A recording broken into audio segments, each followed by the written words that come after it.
A good quality circular saw blade can cost as much as $20 to $25, so it's important to keep it nice and sharp and nice and clean. You're right, Danny, because a blade like this, which has a buildup of pitch and tar stuck to the teeth, not only will dull the blade and make it smoke when it goes through the wood, but it just looks awful and it looks like an old dirty blade.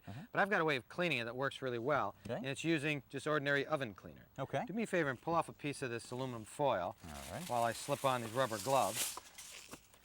And all you need to do is lay out the blade and spray both sides with the oven cleaner. And you make sure you get all the surfaces and good coating on there. I can see where this would be good to do this outside. Yeah, because it doesn't smell that great and it's better off doing it in the open, fresh air. Okay, you spray both sides, wrap it up. Okay, how long do you need to leave it like that? I would leave it for about an hour or so. In fact, here's one that I did early in the day. And after you open it up, let's take a look at it, see what it looks like. You see a lot of that's dried up already, but if you scrub it with steel wool, you can see how much cleaner the blade. Here's all that pitch and tar.